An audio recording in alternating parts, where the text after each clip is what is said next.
My pronouns are they, them, or at least that's what I share with people most often, but for this particular meeting, I will come out fully as saying that my pronouns are she, they, him. So I've had this question in my mind for many years after watching David Roth's performance on Penn and Teller's Fool Us. Now, I do have to give a disclaimer before I begin this video in that David Roth is unequivocally one of the best coin workers we've ever had in the history of magic. And this video is in no way intended to demean or say anything negative about David Roth. However, this performance has been on my mind for many years, and it's one that I've questioned the credibility of Penn and Teller Fool Us as a whole. Now, if you're not familiar with Penn and Teller Fool Us as a concept, it's very, very easy. A magician goes on to a show, and he has a performance of a trick that's intended to fool Penn and Teller. Now, David Roth was in the show approximately 9 years ago, so this is a very old story. However, it rubbed me the wrong way because the whole premise of the show is to fool Penn and Teller, to perform a set, a routine, a trick that's going to fool Penn and Teller. And there's no way David Roth did that with this performance. Now, I do have to mention that at the tail end of this particular performance, Penn does go on to tell Roth that, well, even though we're familiar with all the work, you've done it masterfully and you fooled us. Now, David Roth goes on to perform what is a very conventional version of the coins to cup.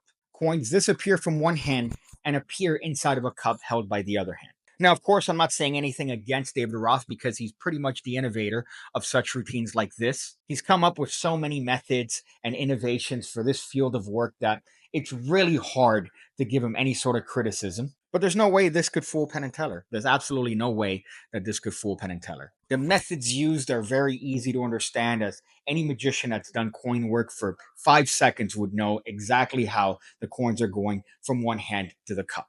Now, David Roth goes in to perform a sequence with a chopstick where each of the coins that appeared in the other cup now subsequently turn into Chinese coins. Again, very rudimentary, basic, easy sleight of hand. So far, nothing here has been performed essentially to fool Penn and Teller. Everything is just masterful sleight of hand. Now, in this particular day, you do notice that David Roth is a little bit shaky, as would anyone be performing in such a stage. And the portion that I believe was designed to fool Penn and Teller is this next section, where he then summarily vanishes each and every single one of the coins while showing empty hands. Despite David Roth being stood up, it's very obvious where the coins are going and how the coins are vanishing. As a matter of fact, there's a certain portion that's edited out of this particular performance that, well, it looks like David Roth might have dropped a coin. Now, of course, I'd be remiss if at this point I didn't attempt to shill my own things, such as the PigCake Magic Academy, the home of over 1,600 videos going over card stuff, coin stuff, mentalism, everything you need to become the best magician you could possibly be.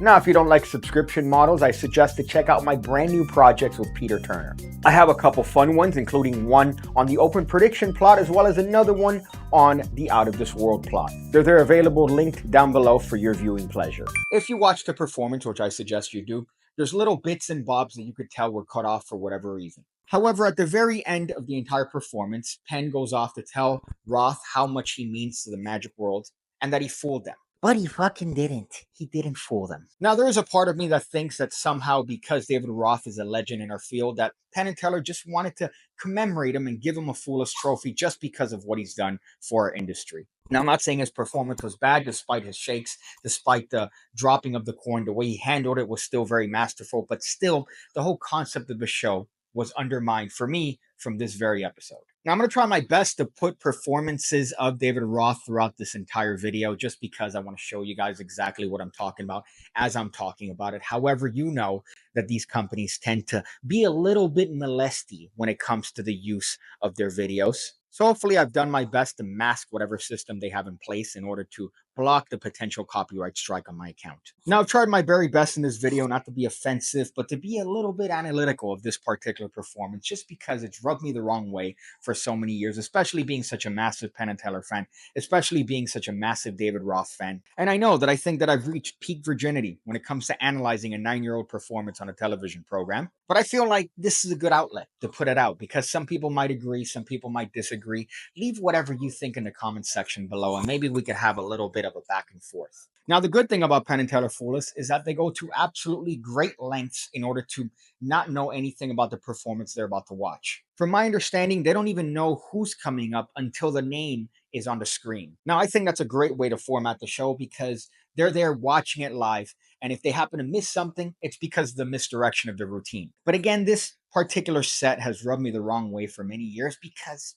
well, it's conventional coin work. And whereas David Roth innovated a lot of the techniques shown in the actual performance, they're still very easy to spot as a professional virgin. And there are no bigger professional virgins than Mr. Penn and Teller. But that's the video. Please go outside. You again, when I see you again, when I see you again, when I see you again, when I see you again, when I see you again, when I see you again.